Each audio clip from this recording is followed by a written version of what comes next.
A chill ran down my spine as I watched my mom's car crawling away. It wasn't the biting air that made me shiver. Rather, it was the disquiet I always felt whenever I had to say goodbye to my mother. I stood there even after her car had disappeared down the tree-lined avenue that stretched from the main school building behind me to the tall metal gates at the entrance to Weybridge Academy. A light rain misted the air, but I hardly noticed it. My mom had just left, and I wasn't sure when I'd see her again. It had been so good to have her at Weybridge this weekend, but it was hard to appreciate the fun moments we'd shared when our evening at the Halloween carnival had turned into a complete disaster.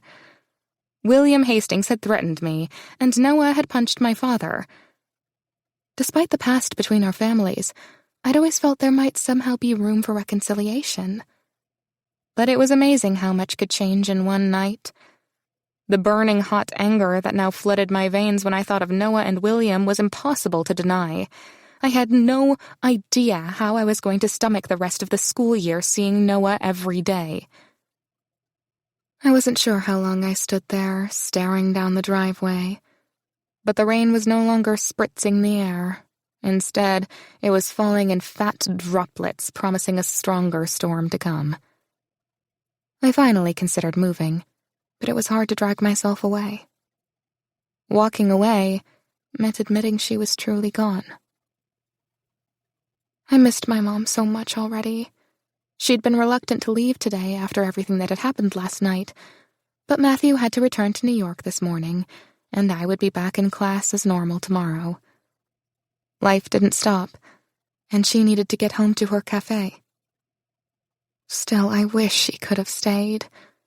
Everything felt so much easier to cope with when she was with me. I started slowly traipsing my way back to the dormitories. A few students ran past me, trying to get out of the rain as it started to fall even harder. I didn't join them, though. A part of me liked the way it soaked into my jacket and drenched my hair. It was something real, when everything else felt so surreal. When I reached the courtyard between the two dorms, I paused. I wasn't sure if I wanted to go back to my room just yet. There were so many things spinning around in my head. Between my mom leaving and the events of last night, I needed to vent. There was only one person I wanted to talk to right now, and I found myself turning in the direction of the boys' dorm. Wes probably didn't want to hear me complain about my ex, but he was also one of the most understanding and calming people I knew, and I really needed one of his hugs right now. I felt like they could cure even the deepest of emotional wounds. When the door to his room opened, I crashed into his arms. "Whoa," he grunted, but he didn't hesitate to wrap his arms tightly around me. He hugged me firmly and didn't question me or let me go until I finally released him and took a step back. "Isabel, are you okay?" His expression was serious as he reached out to grip my arms and look me in the eyes. I had briefly spoken to him on the phone last night to tell him that I'd left the carnival early with my mom and Matthew as we'd had a rough night, but I hadn't explained why. "I'm okay," I muttered. "You don't look okay. If I'd known you were this upset, I would have come to see you last night." "No, don't worry. You didn't need to come." I let out a sigh and walked over to sit on his bed. "I'm just a bit upset now because my mom's gone home." He nodded with understanding and joined me on the bed, the mattress dipping as he sat beside me. He carefully reached out and took my hand in his. "And last night? What happened?" "It was terrible." I took a moment to gather my thoughts before I continued.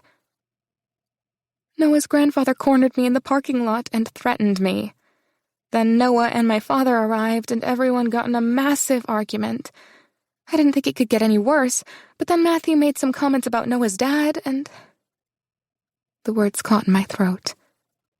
Maybe if I didn't say it out loud, it would be like it never happened. "And what?" Wes squeezed my hand to comfort me.